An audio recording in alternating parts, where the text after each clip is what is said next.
and I just really wanted to share my aviation journey. My first experience with flying was in high school. I did my high school in Prince Albert, Saskatchewan, and I had a coworker who was going on a free flight with a friend of hers, and she invited me to come. So my first flight was from Prince Albert to St. Louis, if you guys know where that area is. So I flew from Prince Albert to St. Louis as a passenger in the back seat, and I watched the pilot fly. And at this time, I believe I was in grade 12. And so I was very impressed. And I just thought it was so amazing. I thought it looked very easy.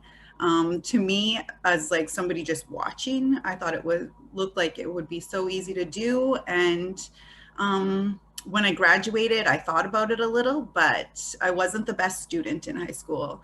I'm going to be completely honest. I graduated in summer school, so I didn't have strong grades. I didn't feel confident, so I didn't choose that path. I went into the medical field instead.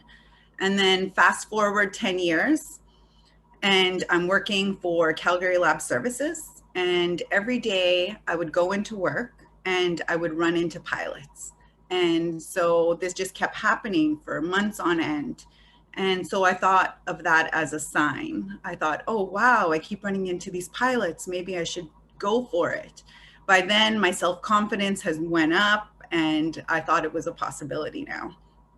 Where in high school, I didn't think it was a possibility because I wasn't very strong in school. So I kind of just put it off the list, wrote it off. And then when I kept running into these pilots, it kind of like gave me something. I'm not sure how to like describe it, but it gave me the motivation, I guess, to go for it. And so I told my friends and family about it.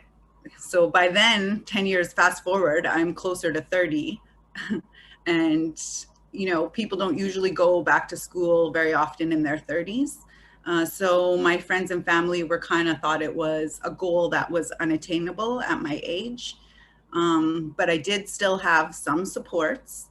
And so I started researching and looked into it a little bit more. And I realized, you know what, I can do this. And so I went for it. I'm not going to pretend it wasn't hard. As I've been watching all the other speakers, a lot of them keep saying determination. And that is really all you need is determination and drive. And just sometimes in life, we have these goals that others can't imagine. And just because they can't see it, if you can see it, then you should just keep pushing for it. Yeah, so I found FNTI. I currently work for them, and now I'm a flight instructor. I'm teaching other Indigenous students from across Canada, and it's very rewarding.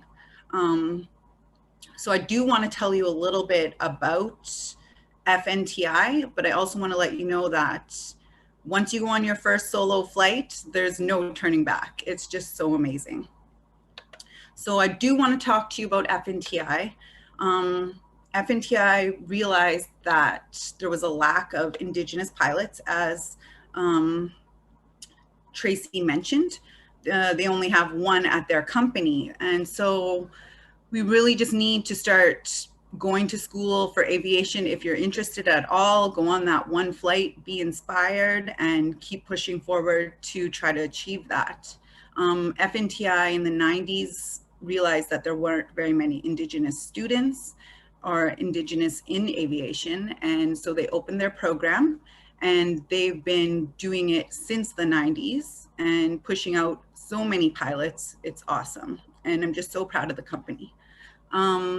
Obviously with COVID, we have had some changes, but we just kind of modeled our program a little bit. So it's become a hybrid kind of type of training model.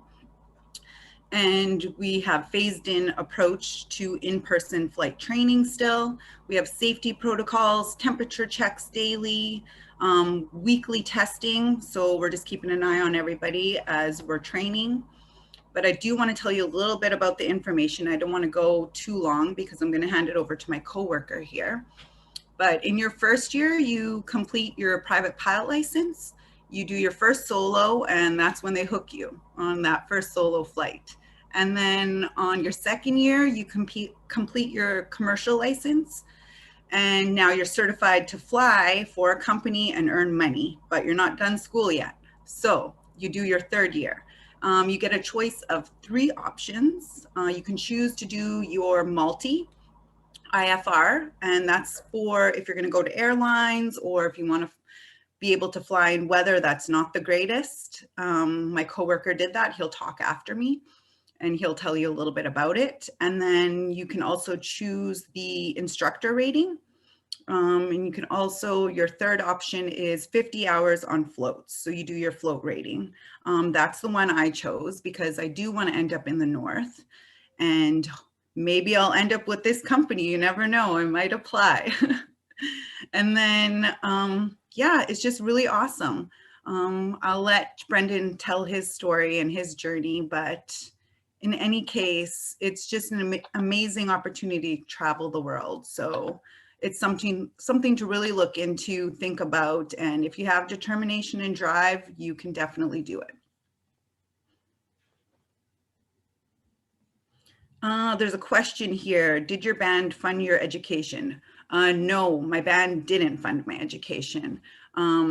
As I know that if you're younger, you can get grants. A lot of the grants were to people under 30. By the time I started my journey, I was already 31. So I wasn't able to get any of these grants, but I did work 2 full-time jobs. And I also applied for a student loan.